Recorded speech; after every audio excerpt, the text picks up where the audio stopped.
Are you a podcaster? Maybe you've got that big idea and you're looking for a network to join.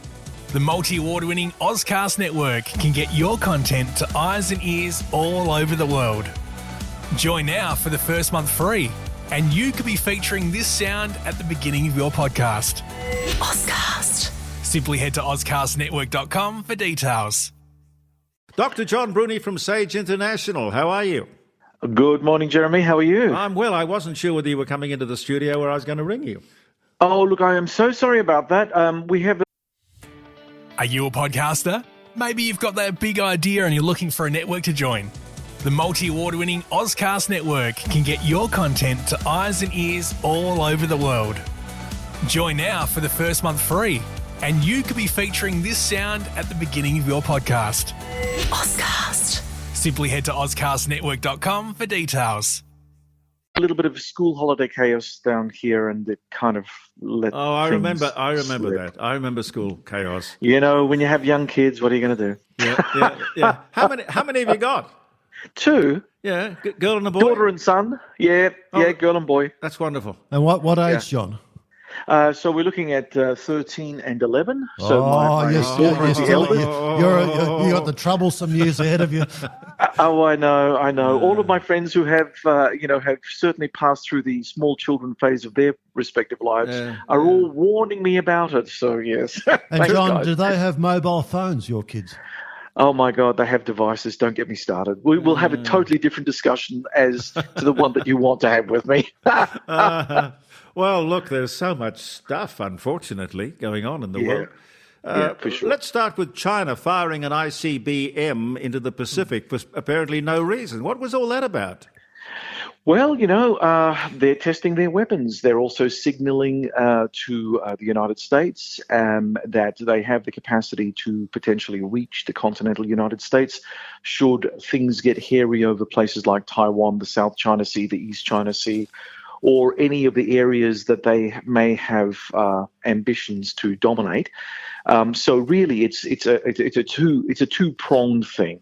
So the first thing is there is an actual need to test in real time the capacities of their weaponry. And I think following on from the sinking of their first-of-class nuclear submarine recently, there was an urgency and a need to demonstrate to the world that Chinese productive capacities in defense merchandise, if you will, is not as bad as has been pontificated on the media many, many times. And, again, it is there for trying to save face more than anything else, but also to signal to the Americans that, look, you may think that we can't do anything, but we actually can, and this is the effect, Yeah, and does that same logic apply to Korea as well, North Korea?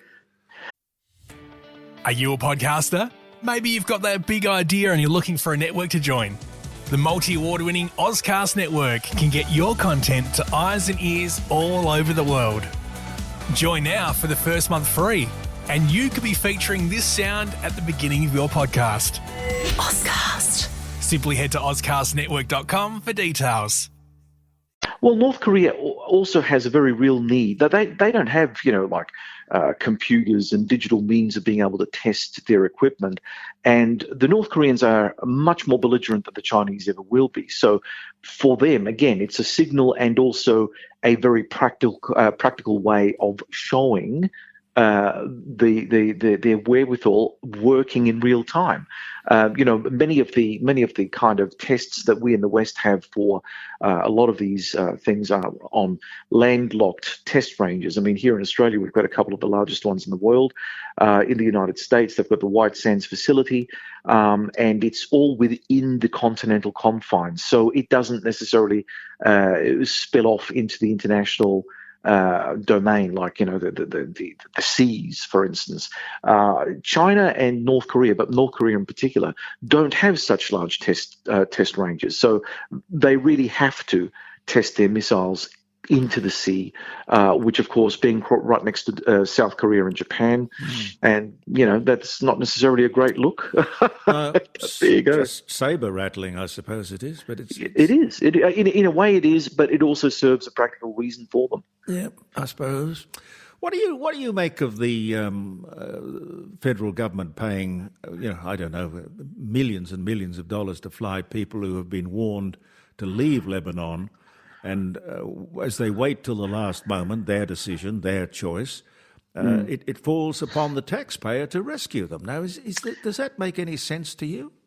Well, this is the perils and pitfalls of running a foreign policy based on multiculturalism and playing ethnic politics, in Australia. We do have a very large contingent of Arab/Muslim/Lebanese/Middle Eastern people living here in Australia, and then we also have an equally influential body of people of Jewish descent, and they still maintain their ties to the homeland. Now, because we've allowed that genie out of the bottle, effectively, it means that the government of the day, whoever it happens to be, whether it's Dutton and the Liberal Party. Are you a podcaster? Maybe you've got that big idea and you're looking for a network to join.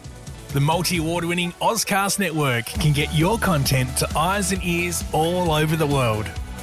Join now for the first month free, and you could be featuring this sound at the beginning of your podcast. Auscast. Simply head to auscastnetwork.com for details. Or Albanese and the Labor Party, it doesn't really matter. This cuts across party lines now.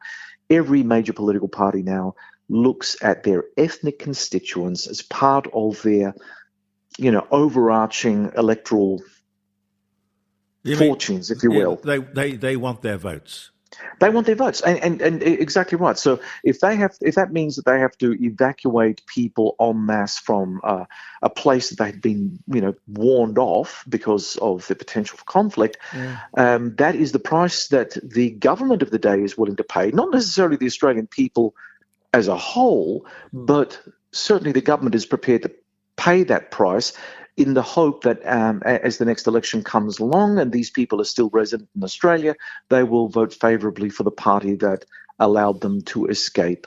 And an example of that, John, is that Jason St Clair's Labor electorate of Blaxland, 30% of the constituents are Muslim, so he's not going to say too much against those constituents and not Correct. Too much good for Israel. Yeah, and look, Les, the other thing too is that the reality, whether we like to admit to it or not, is that we do have a multicultural society, and governments do play these games in order to, prepare themselves for the next bout of electioneering. And if we aren't sober in our minds with regard to the effects that this is going to have on our foreign policy position and also our domestic political position for political parties in particular playing this game, we're going to end up having some problems down the track when things get even more intense. For, if you will, for the whole Middle East to just go up in flames. Imagine all of the migrants from those countries who have successfully made homes here in Australia all getting very agitated by, the conflicts in their ancient homelands and being mobilised on the streets of Australian cities. Now, many Australians who don't buy into that will take umbrage, but the government of the day will look at this as serious protesting, and they'll have to take that under consideration, because if they alienate the Lebanese vote or the Jewish vote or whatever vote that they're hoping to garner, into the future, it really could cost them when it comes to a federal election. So, yeah. And interesting enough, John, last night on the late debate, Liz Storer made a comment, and I think she, reflecting on how people view the conflict in the Middle East, that, for example, she made the comparison between us in the Western civilization versus they in their civilization. The way we view this through the prism, their prism or our prism, is quite different. Like, they would think Western tyranny and colonisation is the root cause of all this, whereas we see it quite differently from our point of view. And this is the problem where never the twain shall meet. And if you listen to the protesters, whether it be in Adelaide or any Australian capital city, the protesters against Israel, they're using the terms genocide and all sorts of tyrannical type words. But that's their view because that's how they see things. And that's the problem I think we face, John, because we're just not looking at things in the same way. Well, Liz, we live in a democracy. People are going to be saying, well, what about my free speech? But then everyone else is going to say, well, what about my free speech? And then, of course, we end up having intercommunal instability and violence.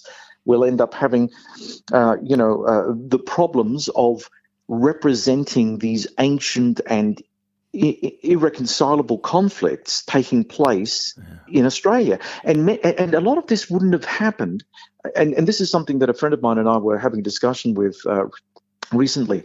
A lot of this would not have happened had we not had the advent of social media and also the shrinkage of the world. Our transport networks allow us to fly in a matter of hours to distant parts of the world, allowing groups that had migrated to a new country like Australia, the United States, New Zealand, wherever, to keep in very close contact with relatives. You don't have to wait for a ship to deliver a letter 4 weeks after it's been written, which means that there's a time lag and, things move on in real time in the various places. So people lose contact over a period of time when there is a time lag. Now, if cousin Joe is, in Beirut. Are you a podcaster? Maybe you've got that big idea and you're looking for a network to join. The multi-award-winning Auscast Network can get your content to eyes and ears all over the world. Join now for the first month free, and you could be featuring this sound at the beginning of your podcast. Auscast. Simply head to auscastnetwork.com for details. And the missiles and rockets are raining on his head. You know about it, and it's a visceral sensation. It's like you are there.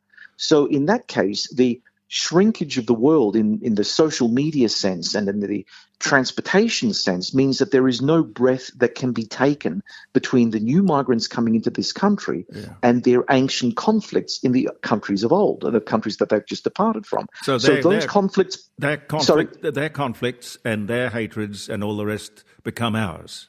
Yes, they do. And this is in real time now. And again, if we talk about patterns of migration as a consequence of that, let's take the controversy of we've got too many people coming in from all sorts of all parts of the world aside for the moment. That's a different sort of thing that I'm talking about right now. What I'm talking about is migration was never a problem until social media and the jet age transformed everything and made the world much smaller. And so communication between distant parts of the globe, take place in minutes, hours, and sometimes even seconds, whereas before it took, months and weeks and perhaps even years in some instances.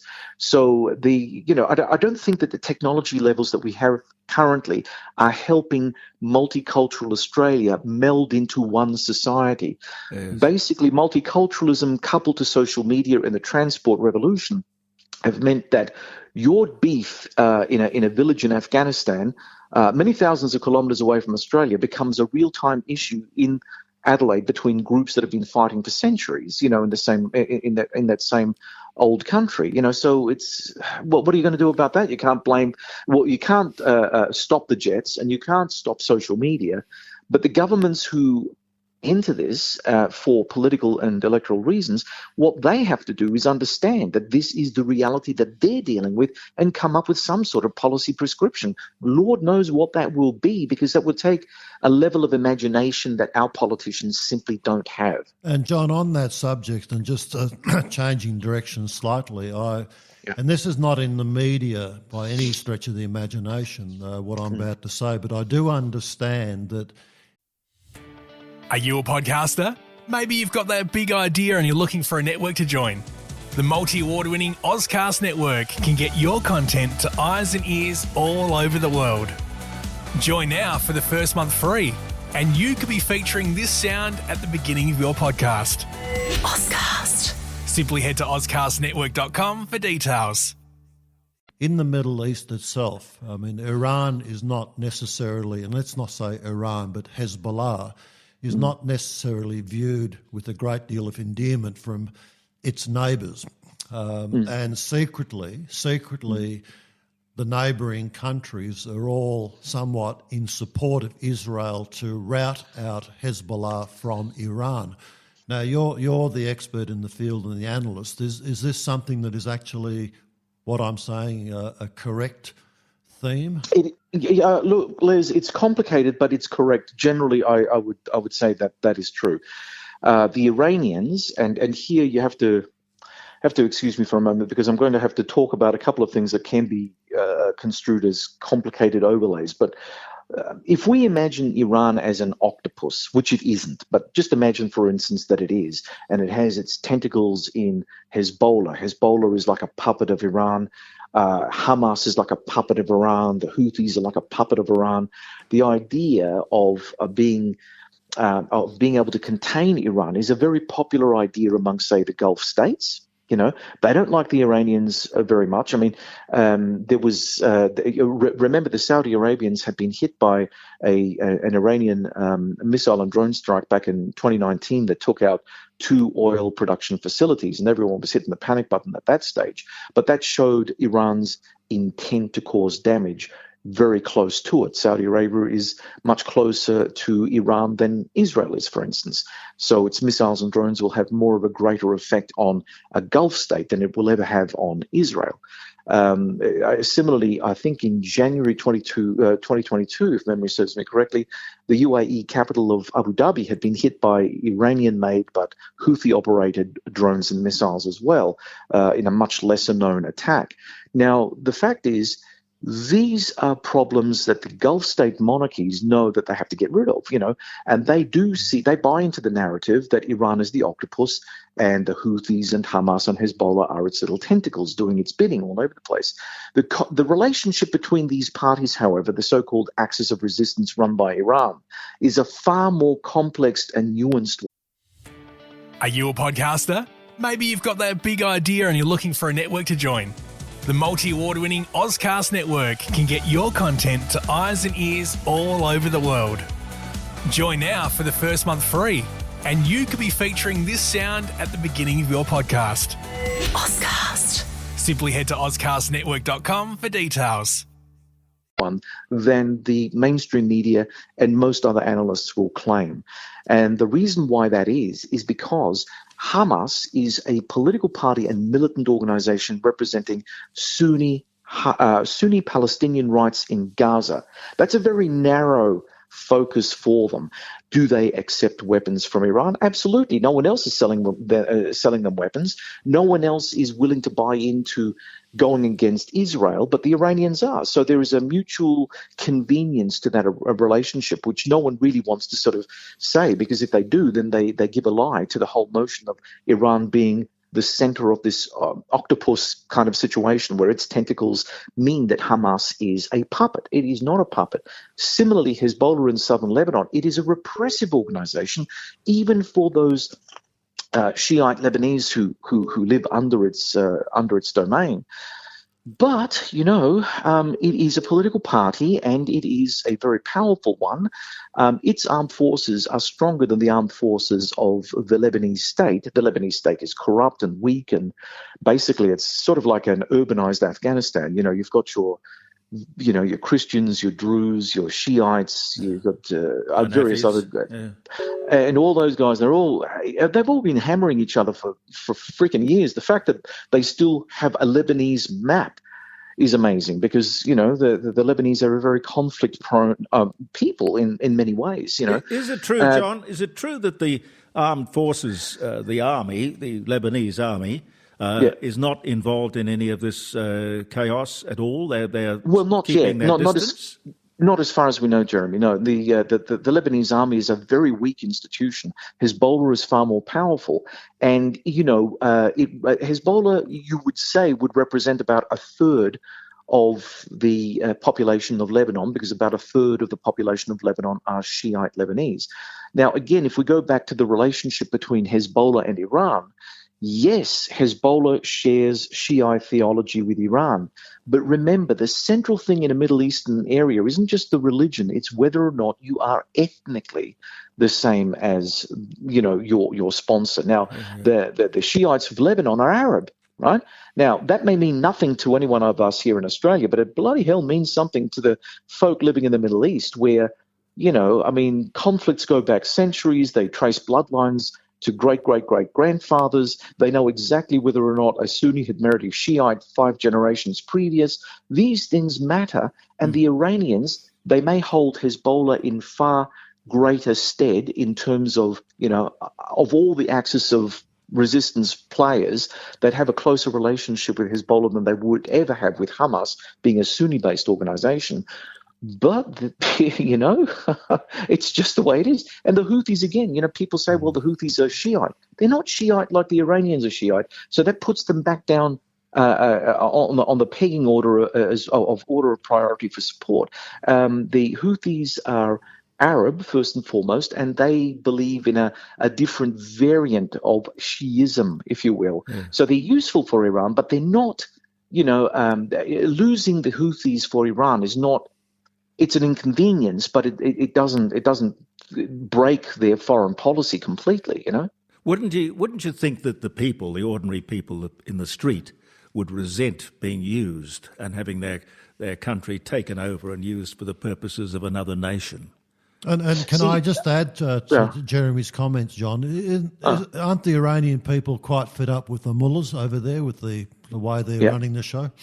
Absolutely.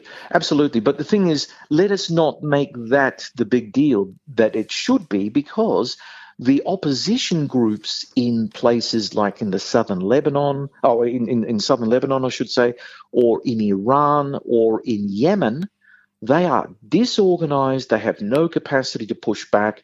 When they have the government or the group that controls the government, the Houthis in Yemen, Hamas in Gaza, or Hezbollah in southern Lebanon, they'll crack down, and they'll crack down brutally on anything that is conceived of as being a dissent. Right? These groups are not democracies, and they don't have the love of their people. Are you a podcaster? Maybe you've got that big idea and you're looking for a network to join. The multi-award-winning Auscast Network can get your content to eyes and ears all over the world. Join now for the first month free, and you could be featuring this sound at the beginning of your podcast. Auscast. Simply head to auscastnetwork.com for details. They are useful conveniences in many ways, like Hamas, for instance. Hamas is the only form of government that Gaza has, because it was never allowed to have any form of government other than Hamas. So that's a problem in and of itself, right? Yeah, that's a terrible mess. But just quickly, last question: Do you see us heading for a much bigger war in the Middle East now?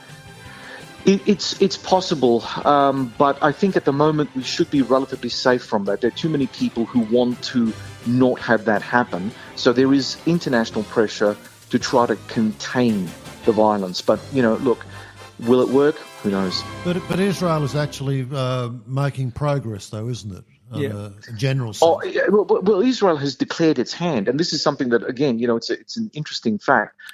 October the 7th, all of Israel's so-called intelligence superiority, which it's demonstrated recently by decapitating the leadership of Hezbollah, those guys were somehow asleep, stood down, or whatever, because October 7th happened. Had they not been, absent, they would have easily been able to take care of the Hamas attack at that time, and it would not have been a Hamas invasion of southern Israel. It just wouldn't have happened. But the thing is that Israel has revealed itself to be superior both in a military and an intelligence sense, and yet we still look at October 7 and say to ourselves, how the hell did that happen? I mean, it wasn't 9/11. Yeah. The Israelis were never that disorganized. From their intelligence services, if you compare what happened in America prior to 9/11, where none of their intelligence services were sharing information or talking to each other, they all had bits and pieces of intelligence. They all had pictures of the bad guys who were going to pull off this monumental feat of terrorism, but no one could actually say, this is going to happen. Let's stop these guys before they board the planes. Israel's never had that sort of disaster in terms of its intelligence organizations, as far as we know, because a lot of what they do is classified anyway. But assuming that they are a perfectly run organization, or at least as close to humanly possible, and they have shown that they can actually pinpoint and assassinate people in foreign climates and areas. I mean, even as far as downtown Tehran when they killed Hamas leader Haniyeh when he was visiting Tehran. I mean, that's amazing stuff. I mean, truly amazing. But yet the question remains, with all of that skill, where were they all on October 7? Yeah. Is that a conspiracy theory, John? I don't know. Listen, thank you very, very much. You're wonderful, as usual. Thank you. Thanks, thanks, guys. Thanks, Jeremy. All the best. Bye now. Are you a podcaster?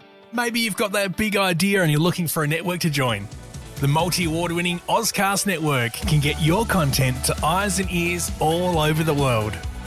Join now for the first month free, and you could be featuring this sound at the beginning of your podcast. Auscast. Simply head to auscastnetwork.com for details.